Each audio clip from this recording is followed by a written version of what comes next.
Bore da. Bore da I chi gyd. Bore da I bawb sydd yn weladwyn yn plith ni y bore yma a hefyd y rhai sydd yn anweledig I ni yma ond sydd yn gallu'n gweld ni ar y sgrin. Croeso mawr I chi gyd. Gadewch I ni foli Duw.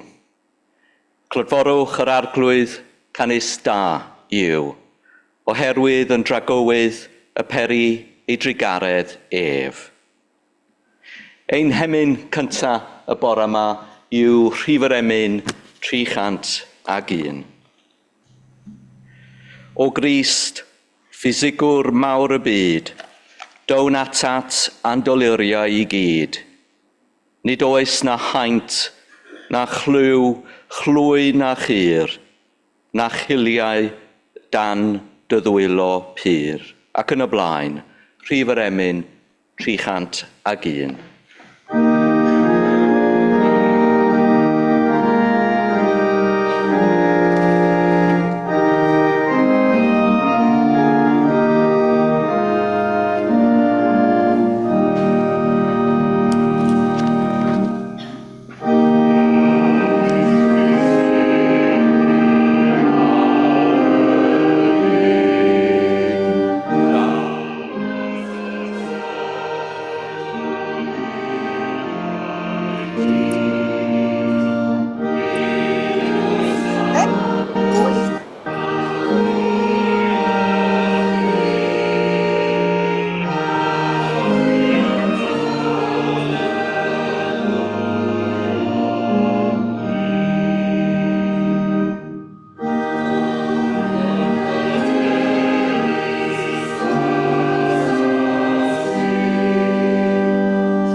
Daw'r darlleniad y bore yma yn gyntaf o ail benod Marc.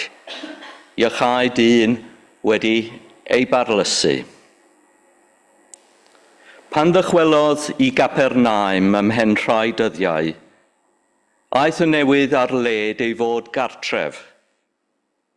Daeth cynifer ynghyd fel nad oedd mwyach le I neb hyd yn oed wrth y drws. Ac yr oedd yn llefaru'r gair wrthynt. Deithant a dyn wedi barlysu ato, a phedwar yn ei gario. A chan ei bod yn methu dod ar claf ato, oherwydd y dyrfa, ac o'r asant dôr tŷ lle roedd. Ac wedi iddynt dorri trwodd, dyma nhw'n gollwng I lawr y fatras yr oedd y claf yn gorwedd arni. Pan welodd Iesu ei ffydd, dywedodd wrth y claf, fy mab, maddeuwyd dy bechodau. Ac yr oedd rhai o'r ysgrifenyddion yn eistedd yno ac yn meddwl ynddynt eu hunan, pam y mae hwn yn siarad fel hyn? Y mae'n cablu. Pwy ond Duw yn unig a all fadda pechodau? Deallodd Iesu ar unwaith yn ei ysbryd ei bod yn meddwl felly ynddynt eu hunan, ac meddai wrthynt, pam yr ydych yn meddwl pethau fel hyn ynoch eich hunan? Cryn sydd hawsa a'i dweud wrth y claf, maddeuwyd y bechodau, a'i ynta dweud, cod a chymer dy fatras a cherdda. Ond mwyn i chwi wybod fod gan fab y dyn awdurdod i fadda pechodau ar y ddaear. Meddai wrth y claf, dyma fi'n dweud wrthyt, cod a chymer dy fatras a dos adref. A chododd y dyn, cymryd ei fatras ar ei union a mynd allan yn ei gwydd hwy oll, nes bod pawb yn synnu ac yn gynyddu Duw gan ddweud, ni welsom erioed y fath beth. Yna, daw'r ail darlleniad o'r 6 bennod o'r epistol at y Galatiaid, a dyma ddarllen yn eithriadol o Beibl.net.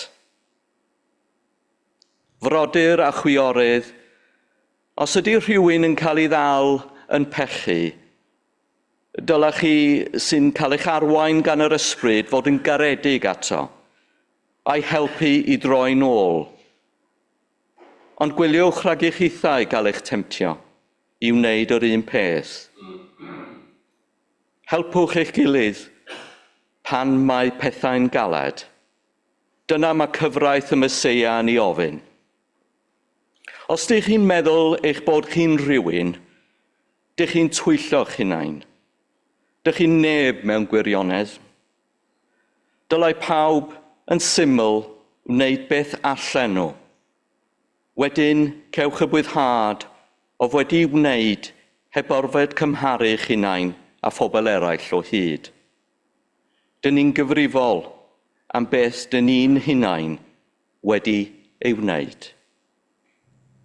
Boed bendith ar y gwrando ac ar y darllen o Iair Sanctaidd. Fe byrhawn nawr ein haddoliad drwy gydganu Rhif yr Emyn 306. O Iesu mawr, y meddyg gwell, gobaith yr holl ynysoedd pell. Dysg i mi seinio i maes dy glod, mae digyfnewid wyt erioed. Rhif yr Emyn 306.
Gadewch i ni yn awr gynorthwyo'n gilydd mewn gweddi.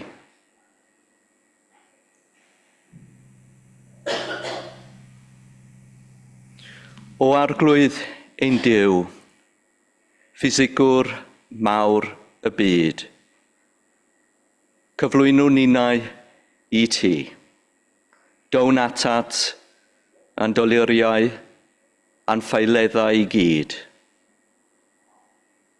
Rwy ti'n gweld y ni bob yn un, ac nid troeb a wnest, ond agor dyfreichiau, yn barod am yr achad, da ni wir ei hangen. Y sawl a ddygwyd at dy fab ar fatrys a drwy'r to, y cyfeillion ffyddlon, y cariad a'r concern am y dyn hwnnw a'r pairlys. Rhoddwyd iddo ffisig, nid yn unig i'r corff, ond i'r enaid, sef y maddeuant, fe gafodd y maddeuant cyn gwella ei gorff. O arglwydd, fel ar ddechrau Efengil Marc, rhoi ni'r ffydd, y ffyddlondeb, y dyfalbarhad i ddod â'n gilydd ger dyfron. Nid am arwyddion yn unig, ond am y wyrth ddofn o faddeuant sy'n gwella'r galon. Clyw ein galwad o Iesu, hyd yn oed pan fyddwn wedi cefnu arnat, yn cario beia, yn cael ein anodd i ddatod cwlwm cnotiog y galon. Rho le ni yng nghlwyfa dyfnion dy gorff, ar bren y groes, i ti arllwys dy waed drosom, cofiwn am y cariad anfeidrol rwy ti yn ei gynnig, yn fodd i wellau'n dolyria, i ryddhau, i ddatod unrhyw gwlwm y galon, i ryddhau ni oddi wrth ein hunain, a chell y meddwl dolefus. Ildiwn i ti y bore yma, y ffisigwr mawr y trydydd dydd. Fe soniodd dy was yr apostol Paul, beth bynnag y mae rhywun yn ei hau, hynny hefyd y bydd yn ei fedi.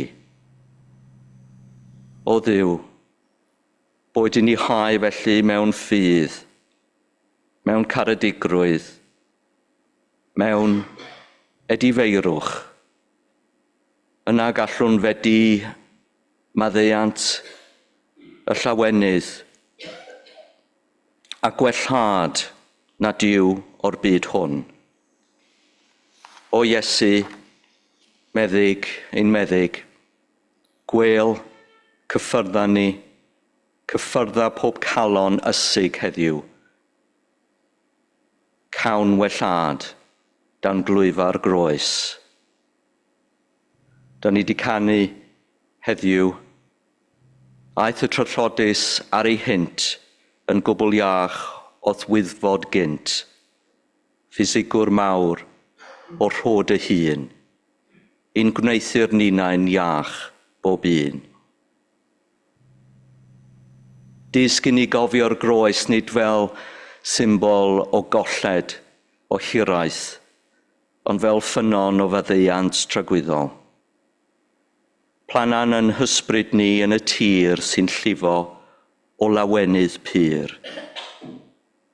Chwynar chwantau, drwg sydd ynom, boed eith gariad melys fod yn fodd i ni dyfu yn gryf yn y ffydd, i wrthsefyll pob storom a ddaw.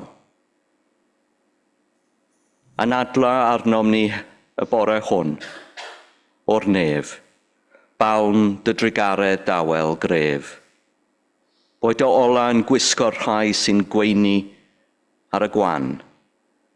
Boed y noddfa ar y rhai sy'n gwasgaru mewn pryder ac ofn. Nid oes haint na chur, na chwalu, na cholled, na dwy ti'n ddigon i wella. Fe gaiff enw anwyl glod, fel yr ysgrifennydd y pêr ganiedydd, pan ddarffo i'r nef a'r ddear fod, am achub un mor wael ei lun, na allsair i achub ond dy hun. Derbyn ni y nawr o Iesu, idd ganol galon dyner. Rho'r rhyddhad, yr hyn a brynais dathwaed. Y ti a'n dysgodd wrth weddio y geiriau ein tad. Ein tad.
Trydydd hemyn y bore yma yw rhif yr emyn 823.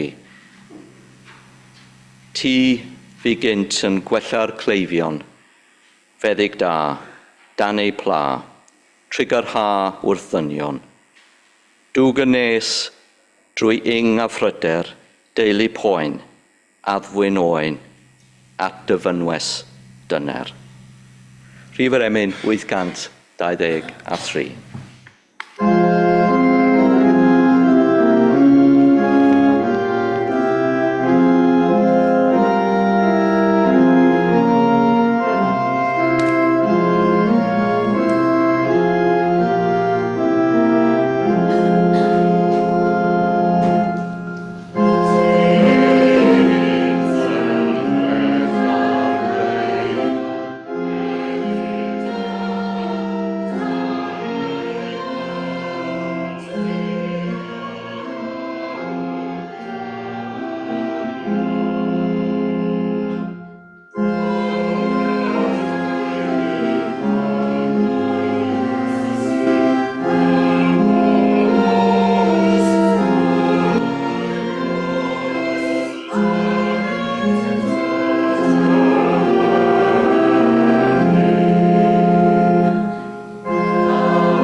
Fel y gwelwch chi, dwi am ddefnyddio chydig bach o sleidiau bore yma.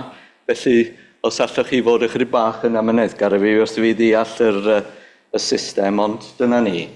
Dyna'r sleid cyntaf.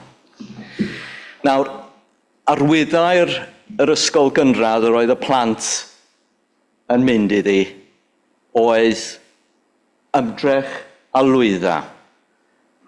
Ysgol Pencau yw'r ysgol, a mae'r ysgol wrth gwrs yn gyfarwydd i nifer ohono ni, a mae i'w chael yn Highfield yn Llandaf. Mae'n debyg oherwydd yr enw man ble roedd ffarmwr rhyw dro wrthi yn gweithio'r tir yna cyn i'r holl adeiladu a'r tai cael ei codi yna, heb sôn am yr ysgol. Ac yn sicr fe fysa'r ffarmwr wedi bod yn heio ac yn medu yn ei dymor. A mae yna sawl un o'r ysgol yn Sul ni wedi mynd i'r ysgol honno, heb sôn am Martha a Saran wrth gwrs. Ac mae nifer fawr o'r plant wrth gwrs wedi sylwi dros amser efallai ystyr y geiriau ymdrech a lwydda.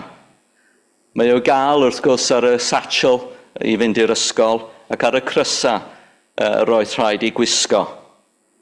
Ac mae'r gair ymdrech yn air pwysig sy'n adleisio yn glir y testun yr hoffwn ni i drafod y bore yma. A mae'n debyg eich bod chi i gyd yn cofio am y stori yma yn nechrau Efengyl Marc yn yr ail bennod. Fe sôn am, wel, fe ddarllenais y stori ynghynt yn y Gwasanaeth. Ac mae'r stori wrth gwrs yn adnabyddus i ni pan ddaeth Pedwar a'i cyfell claf ar fatres. Nid geiriau'n unig ond gweithred y cawni yma, ymdrech gariadus, ymdrech ffydd. A mae rai ohono ni rwy'n siŵr yn cofio amser pan roedd rhaid i ni yn yr ysgol Sul gymryd darn o bapur gwyn a thynnu llun o dŷ yn adeg yr Eglwys Iesu Grist. A mae pawb ohonoch chi yn cofio mae'r tŷ bob amser fyddai fel hwn. A dwi wedi wneud un ar eich cyfar chi heddiw yma. Dych chi'n cofio'r tŷ ar lan y môr yng Nghapernaum. Tŷ gwyn wedi wyngalchu, to fflat, bocs a môr yn dod i fyny at ei draed o. Grisia wrth yr ochr, fel fod y Pedwar yn medru mynd i fyny heibio'r dorf. Dynion bach matches fel dwi wedi wneud yn fan hyn. A dyna oedd y darlun pob amser, os gofiwch chi'n iawn, wrth i ni gyflwyno a'i ddangos i athro neu athrawes yr ysgol Sul. Ac yn wir y bore yma, wrth i ni ddod at y darlun hwn, fedra i ddim meddwl am ddarlun gwell wrth hel ysgofion fel plentyn yr ysgol Sul. Wrth feddwl am ffydd pobl cyffredin fel Nina yn cwrdd ar Iesu. Ar iachad sydd yn haros ni o'n drechu i fod yn ddilynwyr Iesu Grist. Mae fan goch yn enw cyfarwydd i ni gyd, a dwi'n meddwl fysa fo yn teimlo cwilydd wrth gyflwyno rhywbeth fel yna. Ond wrth astudio gwaith fan goch, mae yna thema yn dod i'r amlwg. Mae yna ddameg yn dod i'r amlwg. Dameg sy'n gyfarwydd iawn yn dod i'r cof. Dameg y rheiwr a'r had. Yr ydych chi'n cofio'n dda darlun, dwi'n siŵr. Dyna hi, y ddarlun. Y tir, yr rheiwr, yr hael. Pob math o bridd. A'r maes wedi baratoi gyda'r rhychau neu'r cwysydd erbyn yr hadau. Yr haill naillai ar ei anterth neu wrth fachlyd, fel yn y llun hwnnw. A roedd yna sawl llun ar y thema hon, yn wir yn y flwyddyn cyn y bu farw Van Gogh. yn y flwyddyn 1888, tynnodd dim llai na 30 o ddarluniau gyda'r rhewr yn thema. Ac yn y rhewr mae Van Gogh yn arlunio mwy na dyn yn taflu hadau. Mae'n cyfleu gweledigaeth o obaith drwy ymdrech. Mae'r haul melyn disglir da ni wedi dimlo y dyddiau hyn, fel coron, fel eirgylch sanctaidd, yn trawsnewid y ffermwr llafurus yn ffigwr cysegredig sanctaidd. Mae cwysu'r ddeiar yn gyfoethog ac yn borffor, yn awchu am yr hadau yn llawr rhewr, fel pe bai'r tir ei hun yn sychu am ras Duw. Mae rhywun yn dweud am Van Gogh ei bod wedi torri rheola i gyd, rheola yr artistiaid. Doedd o ddim yn glynu at y safonau arferol. Efallai yn dweud ychydig bach y goglais ydy pa ryfedd roedd o'n mynd i'r weinidogaeth yn wreiddiol, a'i dad yn weinidog. Ond ymlaen â hi a wnaeth, a dyna oedd hanes Van Gogh. Ac eto, meddai un o'r beirniaid Saesnig, despite the fact that he broke all the rules of the artists and their schools, there was life in every one of his pictures. Fe ddywedodd beirniad arall, Roger Fry, 1924 am Van Gogh fel hyn, a saint of art, whose work conveyed the desperate violence of his spiritual hunger. The desperate violence of his spiritual hunger. Van Gogh's paintings dazzled, astonished, and infuriated all cultured England. Y bywyd felly, ar un llaw, a'r awchu ysbrydol yma. A hynny dwi'n gobeithio da ni gyd yn ei dimlo, neu am ei dimlo y bore yma. Ac yn y stori hon, o'r Efengil No Marc, da ni'n gweld y tŷ bychan yma, y tŷ bychan sgwar, yn gorlifo gan fywyd, pobl o gwmpas y drws. A dwi'n gweld Mr William Tipley wedi bod yn cadw trefn wrth y drysa y bore yma, ond mae yna dal digon o le yma i ni dderbyn mwy o bobl. Yng Nghapernaum, doedd dim lle i bobl i ddod i mewn i furia tŷ bychan. Pobl yn dod â chadeiria a'r pedwar yma, yr 4 ffrind ma'n dod, ac yn gorfod mynd tu allan i'r tŷ a meddwl am ffordd i gael y dyn yma, y claf at Iesu Grist. Fe wnaethon nhw wrth gwrs fel da ni'n cofio yn glir iawn drwy'r to fflat. Wel, nawr mae nifer o'na chi yn cofio'r capel hwn pan oedd yna do fflat yma. Ac yn edrych i benseiri fel Mr Gerald Latter a Mr Gwyn Davies fel bocs. Ond gyda chymorth, ymdrech y penseiri a heilioni anghyffredin Eglwys y Crwys. Dyma ni'r bore yma yn gwerthfawrogi o'r newydd, yn enfwd a'r to a'r ongl. A dwi'n siŵr eich bod chi yn falch iawn o'i weld hefyd, gan ei fod hi yn sicrhau ni bod ni'n cael ynysu rhywfaint oddi wrth wres tanbaid yr haul heddiw. Heddiw, hoffwn ni gofio am funud fach Mr Tom Ellis James, un a'n gadawodd ni ar y dydd hwn, sawl blwyddyn yn ôl bellach. Fe gynigiodd cymaint, ynghyd â chymaint o bobl eraill i'r achos hwn, ac i fywyd y capel hwn, i fywyd cerddorol a'i tystiolaeth. Ac heddiw, dwi am i chi ddychmygu am funud fach nawr y tŷ yma, y tŷ bach yma yng Nghapernaum, a phawb yn dod â'i chleifion a'i phobl gyffredin i gael iachad. Gwelwn yr un ffydd, yr un ymdrech, yr awch ma am y cysygredig, na teml oedd yr adeilad yng Nghapernaum. Fe nodwch chi, nid oes yma len i'r deml yma yn rwystyr i'r tlawd. Nid oes porthor i atal y bobl o fewn muriau cyfyng. Beth gawn ni, dim ond awyr agored, traed llychlyd, y to wedi rwygo yn agored, a'r ffydd, a'r ymdrech yn gynolog i'r cyfan. Mae rhywun yn dod i feddwl wrth ystyried capeli am Waldo Williams a'r capel Cymreig mae o'n sôn amdano fo.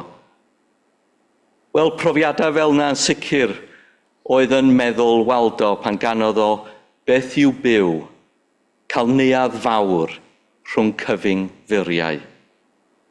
A mae chi sydd yn dod o Sir Benfro efalla, ych chi'n gwybod y stori, roedd Waldo'n cerdded rhyw diwrnod heibio rhyw hen gapal bach yn y wlad. Ac roedd y dyn yn trwsio ac yn trasio ac yn brwsio. Un o'r aelodau oedd yn gweithio'n galad, fel sgennyn ni yn aml iawn yn y Crwys. Ac meddai Waldo wrth y dyn yma, beth sy'n mynd ymlaen yn y capel bach yma? O, meddai'r dyn, popeth. Mae'r tŷ ma'n fwrlwm o fywyd. Mae yna ysgol sul, mae yna gwrdd gweddi, mae yna odfaon pregethu, popeth. A dyna y symboliad i Waldo fynd adra ac ysgrifennu yr gân, pa beth yw byw, cael neuadd fawr rhwng cyfyng furiau. Bach oedd yr adeilad y capel yna. Bach hefyd yw'r adeilad hwn i nifer sydd yn cerdded heibio y drws. Ond mae'r hyn sydd yn digwydd yno ac yma yn aruthrol bwysig i ni yr aelodau. A nawr, gai ddod at 2 neu 3 phwynt. A wna'i'm cadw chi'n hir y bore yma, ond maen nhw'n dod ag a matres fel y soniais i. A mae yna 4 yn dod i'w gario. Yda ni gyd yn sylweddoli'r bore yma am y nifer sydd wedi ei bedyddio yma. Y nifer sydd wedi cael ei bedyddio ledled capeli ein gwlad ni. Mae yna nifer sydd wedi dod rhywdro gyda help rhywun arall. Derbyn lifft, mewn cadarolwyn efallai, defnyddio ffon, neu fel fi na chi ar un adeg mewn pushchair efallai, neu'n cael ei cario gan ein rhieni, neu mewn pram. Dyma ni gyd yn cael yn hannog, yn gorfforol ac yn ysbrydol. Ond dyna'n hanes ni gyd, a byddem ni ddim yma y bore yma, ond bod na rhywun wedi gweld yn dda i'n cario ni yma.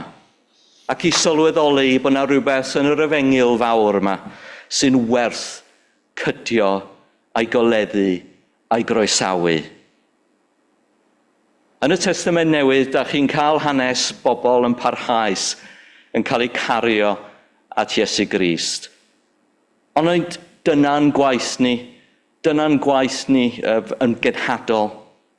Ond dyna ydy'r ysbrydiaeth i ninnau mewn dyddiau dreng.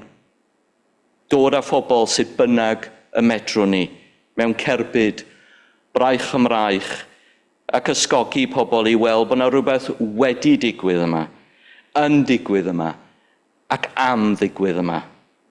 Bod y dod bellach wedi dod a ffrwyth.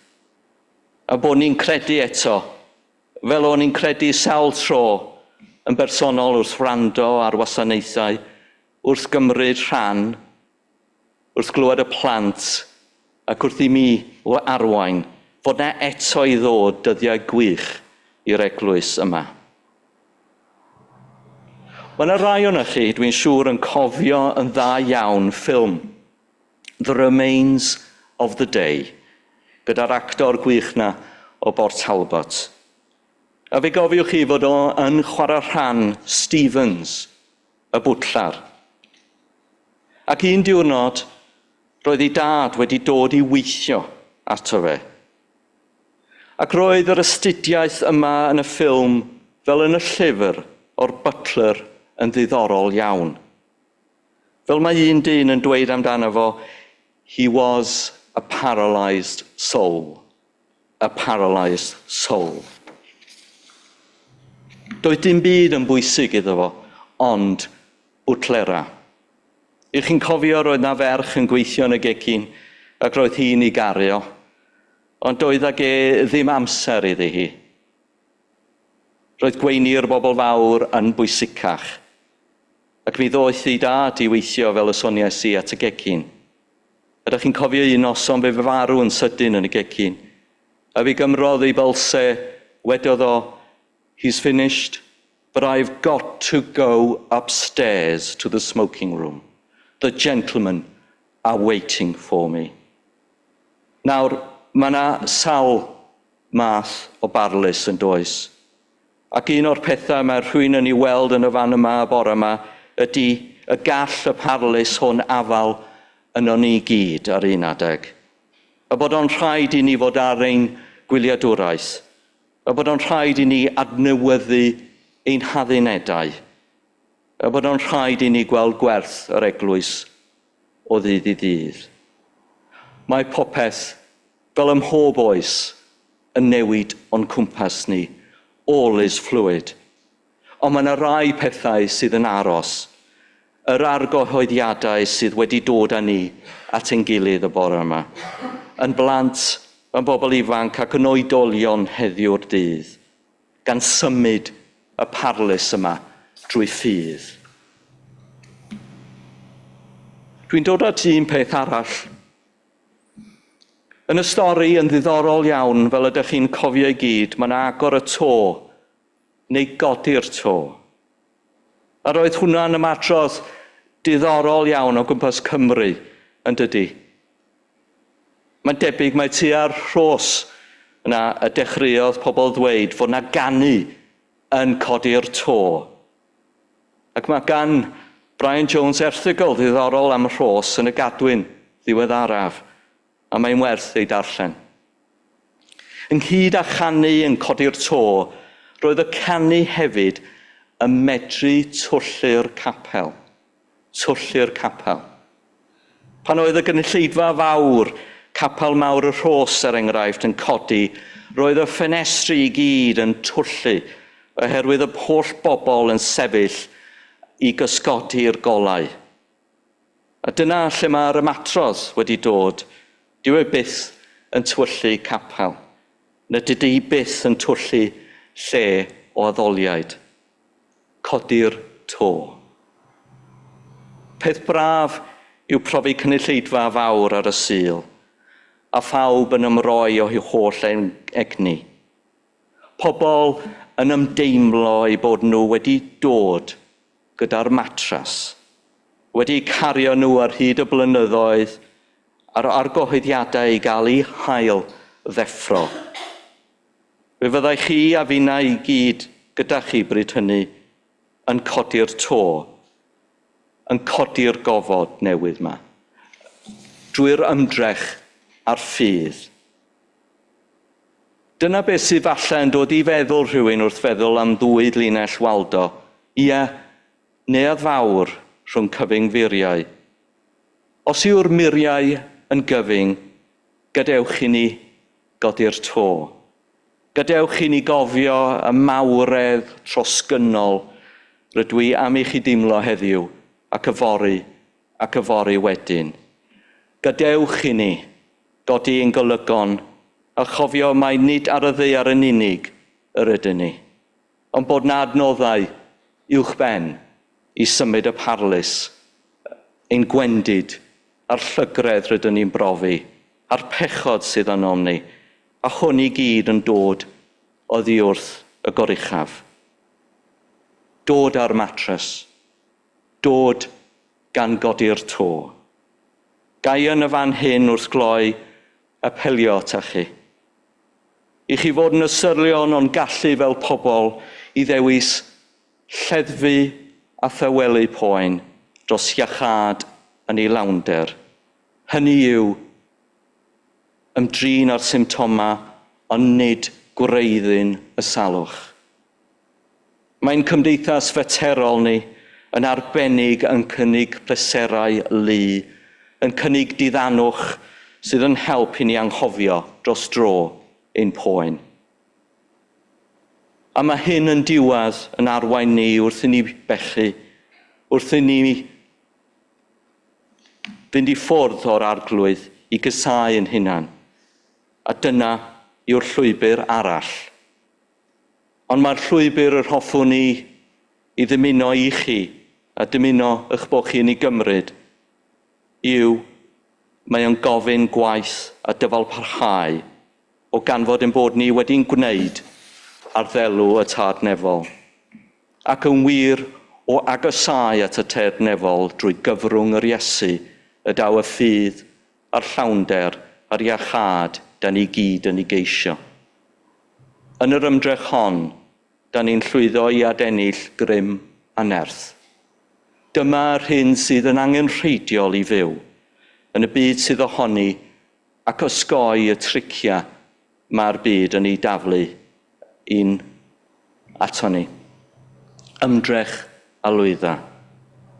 Nid yw'r weithred o heio yn myd fan goch yn un rhamantus nac yn hawdd. Mae'n waith caled, yn flinderus, yn gorfforol o dan hael tambaid.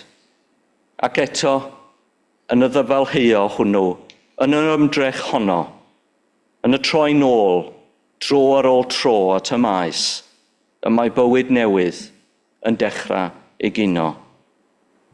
Yn yr un modd, ysgrifenno'r Apostol Paul yn y 6 bennod o Galatiaid adnod 7. Peidiwch a chymryd eich camarwain. Ni chaiff Duw mo'i watwar, oherwydd beth bynnag y mae rhywun yn ei hau, hynny hefyd y bydd yn ei fedi. Gall bob un ohonom ddioddef a phrofi gweiledd neu ofid mawr yn sydyn.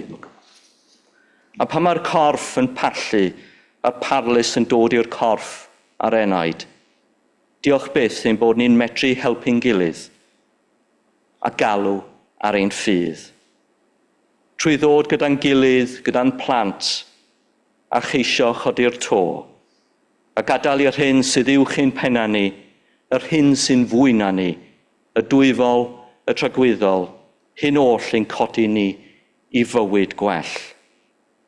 Wel, gai ddymuno bendith Duw arnoch chi gyd. Dymuno fi chi y dewrder i fod y chi eich hunan. I ofyn am help eich ffrindiau pan ddaw'r parlus. Am help gan y mab anwyl Iesu. Ac i chi fyw gyda llawenydd yn y bywyd tragwyddol.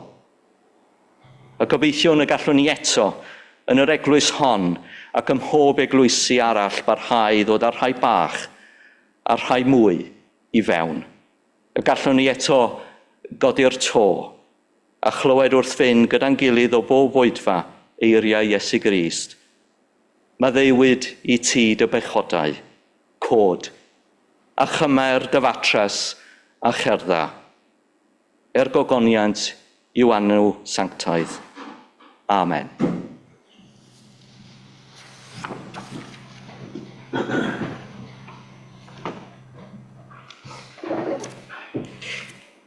I gloi ein haddoliad y bore yma, gadewch i ni gydganu rhif yr emyn 507, mae'n drwg i ni. Caid modd i faddau beiau a lle guddio pen, yng nghlwyfau dyfnion Iesu fi'n gweudu ar y pren. Anfeidrol oedd ei gariad, anrheithol oedd ei gyr, wrth farw dros bechadur o dan yr hoelion dyr. Rhif yr emyn 507.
Un aberth mawr yn sylwedd yr holl gysgodiau i gyd, un i Iesu croesholiedig yn feddyg drwy'r holl fyd, ac i ti, Dduw holl alluog, yn dad, mab ac yn ysbryd glân, y bo pob anrhydedd a gogoniant, yn awr a thros byth. Amen.